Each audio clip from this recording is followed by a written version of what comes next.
मित्रगण कौन आप निज चौथी रात्रि को मधुर करने चाहते एवं ताकू सुंदर भाव में करने चाहते देखो से आपको किसी जिन करार अच्छे जहाद्वारा आपंकर चौथी रात्रि बहुत भल रहित बहुत समय पर्यटन चलो तेणु करके आपड़ ये जिनस को निहाती अवलम्बन करूँ।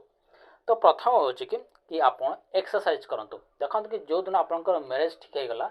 से दिन आप किगेल एक्सरसाइज ता सहित चलाबुला बा साइक्लिंग करूँ याद्वारा कौन हम कहते ना कि आपणकर स्टामिना बढ़ो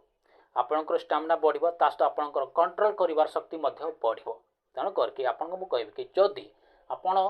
नारी को खुशी करने चाहूँगी आप अधिक समय पर्यटन करने चाहूँगी तो आपको किगेल एक्सरसाइज करा पड़ो ता सहित आपको साइक्लिंग करा पड़ो आपको पुशअप करा पड़ो जहाद्वारा आपंकर स्टामिना बढ़ा सहित आपंकर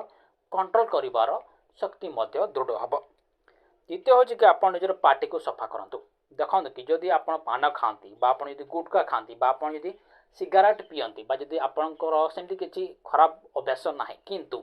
आपको हेले भी मुझे कहबी कि आप डॉक्टर पाक जातु आदर हे तो आप मेडिकल स्टोर जातु हे तो आपंकर गवर्नमेंट हॉस्पिटल जातु से जाकि आप निजर पार्टी को सफा करके आणतु देखो कि आप प्राइवेट को जी तो से आपको 500 बा 1000 भितर आपंकर प्राइस पड़ो जो थी कि आपंकर पार्टी को सुंदर भाव में सफा करदे जहाद्वारा आप पार्टी दुर्गंध आसब ना जिते दुर्गंध आसब ना तो आपंकर से कम कर आपको मजा आसो मजा आसब आउ थे आप पार्टी खराब स्मेल बाहर तो बेस देखो भल लगे कि कदापि भल लगे ना तेणु करके ये कथा को ध्यान देवे। तृतीय हूँ कि आप निजर शरीर को सफा रखु देखो कि जमी आप एक्सरसाइज कले सहित आप निजर पार्टी को सफा कले सहित आप निजर शरीर को सफा करूँ आपंकर काख को सफा करूँ आपंकर तल अंश को सफा करूँ सहित आपंकर मुंड को पूरा साबुन फाबुन धोईकी पूरा सफा करूँ जहाँ जमीक कि आपण शरीर खराब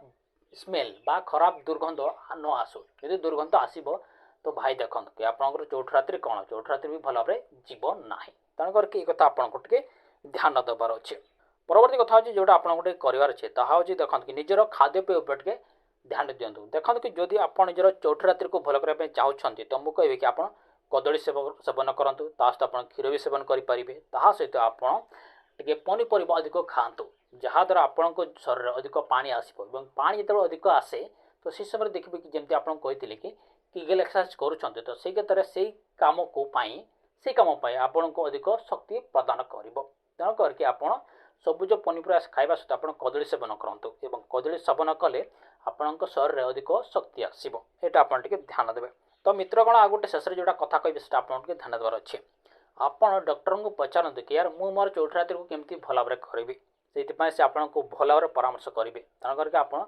चौथी रात्रि पूर्व आपंकर सप्ताह पूर्व बा 2 सप्ताह पूर्व आप निहाती डॉक्टर को परामर्श करूँ डॉक्टर को परामर्श कलापर से आपको कहे कि चौथी रात्रि केमी कराए भल भाव से आपको खलिक कहीदेव एमती भल भाव से आपको कहीदेव कि आप कहे एक तो मतलब जड़ा ही नाला एमती आपंकर अवस्था आसीज तेणु करके आप डॉक्टर परामर्श नियंतु जहाद्वारा आपंकर चौथी रात्रि तो भल सहित आपंकर बाकी जीवन भल भाव जीव। तो मित्रगण इतना किसी कथा जहाँ आपको अवलम्बन करार अच्छे। तो मित्रगण रोचे नमस्कार।